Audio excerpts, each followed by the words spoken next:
پہلے تو بڑے شارٹ نوٹس پہ آپ کو میں نے یہاں تکلیف دی اور آپ کا بہت بہت شکریہ۔ آج کی یہ جو پریس کانفرنس، چھوٹی سی پریس کانفرنس بلانے کا مقصد یہی تھا کہ ابھی جو حالیہ گجر بکروال یوتھ جو سڑکوں پہ تھے اور ان میں ایک عجیب قسم کا اور زبردست قسم کا غصہ اور روش تھا، ان کو ایسے لگ رہا تھا کہ پارلیمنٹ میں جو بل انٹروڈیوس ہوا ہے لوک سبھا میں ہمارے امت شاہ صاحب کے دوارا کہ جو امینڈمنٹ لائی جا رہی تھی ریزرویشن رولز میں، اور ریزرویشن امینڈمنٹ بل جو بنا کے لائے تھے اور وہ پارلیمنٹ میں وہ لوک سبھا میں انٹروڈیوس بھی کیا تھا، تو اس کے بعد ایک دم ہمارے جو نوجوان لوگ تھے، جو یوتھ تھا گجر بکروال پورے جموں کشمیر میں، کپواڑہ سے لے کر پونچھ تک اور کٹھوا سے لے کر ڈوڈا تک سب سڑکوں پہ آگے تھے، اور ان کا یہ روز تھا کہ وہ کلاس جو الائٹ کلاس ہیں ان کو آپ شیڈول ٹرائب میں لانے جا رہے ہیں، تو یہ سراسر زیادتی، ناانصافی ہے اور ظلم ہے گجر بکروال لوگوں سے، اور ان کو اگر ان کے ساتھ آپ شامل کر رہے ہیں تو کہیں نہ کہیں گجر بکروالوں کے ساتھ جو ہے وہ چھیڑ چھاڑ تو ہوگی۔ آپ ہوم منسٹر کا یہ آشواسن دینا اور یہ کہنا سب کا کہ آپ کے کوٹے کے ساتھ چھیڑ چھاڑ نہیں ہوگی، تو وہ کیسے ہو سکتا ہے؟ تو آج جو نوجوان لوگ سڑکوں پہ آئے انہوں نے اپنا روش کیا، اور جو ڈویژن کمشنر کشمیر کو، ڈویژن کمشنر جموں کو جو میمورنڈم ہم نے دیے، ڈی سیز کو میمورنڈم دیے، تو کہیں نہ کہیں میں اپنے نوجوان لوگوں سے یہ بتانا چاہتا ہوں کہ آپ کی آواز سنی گئی ہے دلی میں، آپ کو مایوس بالکل نہیں ہونا ہے، آپ کی آواز سن کے ہی انہوں نے بل جو ہے آج پینڈنگ رکھا ہے اور وہ پاس نہیں ہوا ہے ابھی۔ تو آئندہ جو پارلیمنٹ کا سیشن وہ دسمبر میں کہیں ہوگا جا کر، دسمبر کے آخر پہ، تو ہماری یہ اسٹرگل جاری رہے گی، اور ہمارا مدعا اتنا نہیں ہے کہ ہم یہ کہتے ہیں جی ہمارے ساتھ چھیڑ چھاڑ نہیں، ہم یہ کہتے ہیں، اور اس سے پہلے میں جناب ہمارے جو چودھری طالب صاحب ہیں، ایکس ایم پی ہیں اور بھارتیہ جنتا پارٹی کے سینئر لیڈر ہیں، وہ کسی رجوری میں ایک چینل والے کو انٹرویو دے رہے تھے، اور مجھے حیرانگی ہوتی ہے، میں طالب صاحب کی بڑی عزت کرتا ہوں، میرے بزرگ ہیں اور ہمیں بزرگوں کی عزت بھی کرنی چاہیے، لیکن طالب صاحب آپ ایک طرف سے اس کو انٹرویو دے رہے تھے اور یہ کہہ رہے تھے کہ جو ایس ٹی کے لیے کرائٹیریا وہ یہ ہے کہ سوشلی اینڈ ایجوکیشنلی بیکورڈ ہونے چاہیے۔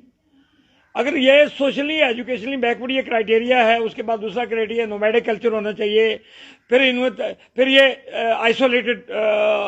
آئسولیشن ہونی چاہیے، ان میں تعلیم کی کمی ہونی چاہیے، سوشلی یہ بیکورڈ ہونے چاہیے،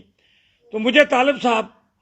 میں مودبانہ آپ سے گزارش کرتا ہوں کہ مجھے کوئی بھی مشتاق بخاری صاحب، طالب صاحب یا ملک صاحب یا کوئی اور ہوں، مجھے یہ جواب دے دیجئے کہ آپ کے گپتا، ورما، شرما، ٹھاکر، سید پٹھان، ملک، مرزا، مناس ایجوکیشنلی کہاں بیکورڈ ہے؟ آپ اپنی بات کو خود ہی کنٹراڈکٹ کر رہے ہیں۔ اگر آپ یہ کہتے ہیں کہ ایس ٹی کے لیے ایجوکیشنلی بیکورڈ ہونے چاہیے، سوشلی بیکورڈ ہونے چاہیے، فار فلنگ ایریا میں رہتے ہیں، تو مجھے یہ بتائیں نا کہ پونچھ سٹی کا رہنے والا، نشارہ میں پراپر رہنے والا، رجوری میں رہنے والا، بخشی نگر میں رہنے والا، جموں میں رہنے والا آدمی، اور کالا کوٹ پراپر میں رہنے والا اور رجوری پراپر میں رہنے والا آدمی ایجوکیشنلی سوشلی کیسے بیکورڈ ہوئے؟ ہم تو یہی کہتے ہیں کہ وہ سارے لوگ بزنس مین ہیں، ان کے بڑے بڑے مال ہیں، شاپنگ کمپلیکسز ہیں، ان کی کمپنیاں ہیں، ٹرانسپورٹ ہیں، ان کی ایک گپتا، ورما، شرما کی 100 بسیں چلتی ہیں،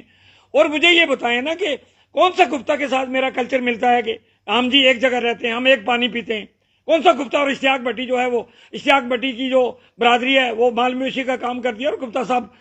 بخشی نگر میں بھی دکان کرتے ہیں، پونچھ میں بھی دکان کرتے ہیں، کالا کوٹ اور جوری میں بھی دکان کرتے ہیں، آپ لوگ بزنس کرتے ہیں، تو کہاں یہ کون سا انیر نگری تو چوپٹ راج؟ اور آپ نے ایک وہ جی ڈی شرما کمیشن جو ہے مقرر کیا، اس کے ساتھ ایک وہ پولیس افسر تھا،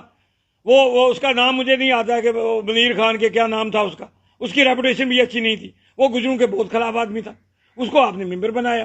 اور جی ڈی شرما بھی ہمارے خلاف رہا ہے، اور جی ڈی شرما نے آپ کو ریکمینڈ کیا۔ تو ہم یہی کہتے ہیں کہ آپ الائٹ کلاس کو ایس ٹی میں شامل کر کے بہت بڑی زیادتی کر رہے ہیں۔ اگر آپ نے 10% ان کے لیے رکھا ہے الگ سے اکانومک ویکر سیکشن کے لیے، تو ان کو ایس ٹی کیوں چاہیے؟ ان کو ایس ٹی کس لیے چاہیے؟ آپ ان کو کہیے آپ 4% وہ لے رہے ہیں، 4% اے ایل سی لے رہے ہیں، 10% آپ وہ لے رہے ہیں، آر بی اے لے رہے ہیں، اور سب کچھ لے رہے ہیں۔ اگر مشتاق بخاری صاحب کہتا ہے جی ہمارے لوگ جو ہیں بمبے میں جا کے ویٹر ہیں، یار اگر 40% لے کے آپ کے لوگ ویٹر ہیں، تو آپ گجروں کا 10% چھین کے آپ آئی ایس بنو گے، کے پی ایس بنو گے، کے ایس بنو گے؟ مجھے یہ بتائیں نا کہ آپ یہ آپ کو ڈیلیمیشن کمیشن کے بعد ہی کیوں یاد آیا؟ جب اس وقت مرزا رشید صاحب نے ریکمینڈ کیا تھا، ہمیں پتا ہے، پہلی بار گجر بکروالوں کو بھی ڈراپ کر دیا. اور تمام گجر بکروالوں کو، یوتھ کو میں یہ صرف بتانا چاہتا ہوں کہ یہ ایس ٹی جو دی تھی یہ چندر شیکھر نے دی تھی اور راجیو گاندھی کے کہنے پہ دی تھی، کیونکہ راجیو گاندھی کنڈیشنل سپورٹ کر رہا تھا چندر شیکھر کی گورنمنٹ کو، اور راجیش پائلٹ نے اس میں اہم رول ادا کیا. اور چودھری اسلم جو یہاں کانگریس کے لیڈر تھے، انہوں نے راجیو گاندھی سے یہ چندر شیکھر کو کہا کہ ہماری سپورٹ آپ کو فل سپورٹ ہے، لیکن آپ کو جموں کشمیر کے گجر بکروالوں کو ایس ٹی دینا ہوگا. تو رجسٹرار جنرل نے بھی تھرو کر دیا، ایس ٹی کمیشن نے بھی ان کو تھرو کر دیا اور پہاڑیوں کو ڈراپ کر دیا. مجھے یہ بتائیں کہ ڈوڈا بدروا میں، کشتواڑ میں جو چناب ویلی ہے اور مہور میں جو لوگ پہاڑوں پہ رہتے ہیں، آپ تو کہتے ہیں، پہلے آپ نے کہا جی پہاڑی سپیکنگ ہے. یار پہاڑی سپیکنگ ہے، اگر گپتا صاحب بخشی نگر کا پہاڑی بول رہا ہے تو وہ ایس ٹی کیسے ہو جائے گا؟ مجھے طالب صاحب اور مشتاق بخاری صاحب آمنے سامنے آ کے میں ان سے ڈیبیٹ کرنا چاہتا ہوں، اور میں یہ پوچھنا چاہتا ہوں طالب صاحب،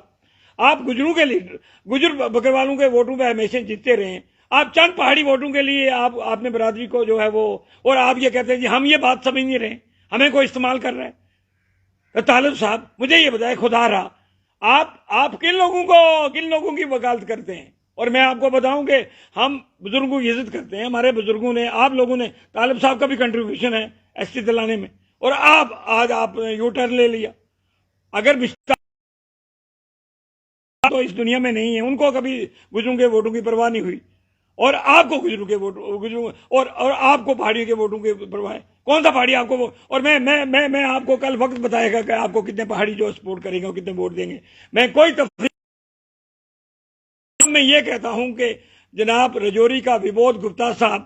اور منگوٹے کا وہ اوپر بہارو چرانے والا آدمی اور وہ بھینسے پالنے والا آدمی، اس کے بچے کو بھی ایس ٹی اور وبودھ گپتا کے بچے کو بھی ایس ٹی ملتی ہے، تو یہ ظلم ہے، یہ زیادتی ہے، یہ سراسر ناانصافی ہے، اور گجر اس کو کبھی برداشت نہیں کریں گے. اور میں آج کی پریس کانفرنس کے یعنی وساطت سے میں بتا دینا چاہتا ہوں کہ گجر ابھی بالکل بیٹھنے والے نہیں ہیں. ہمارے پیچھے 25 کروڑ، آپ کہتے ہیں نا ان کو پولیٹیکل پارٹیز، ہمیں کوئی پولیٹیکل پارٹیز ایکسپلائٹ نہیں کر رہی ہیں. 25 کروڑ گجر ہماری پیٹھ پہ ہوگا اور ہم بی جے پی کو تارے دکھائیں گے، اور 2024 میں ہم بتائیں گے وہ کیسے جو ہے وہ یہ بل پاس کر کے بھی، یہ اگر بل انہوں نے پاس کیا بھی ہوتا تو ہم ان کو بی جے پی کو کرارا جواب دیتے. اور جموں کشمیر میں پھر اپیل کرتا ہوں کہ جتنے بی جے پی کے اور برادری کی صفوں، اور میں گجر لیڈروں سے یہ اپیل کرتا ہوں کہ آپ بل سے باہر نکلو، اور آپ دوبارہ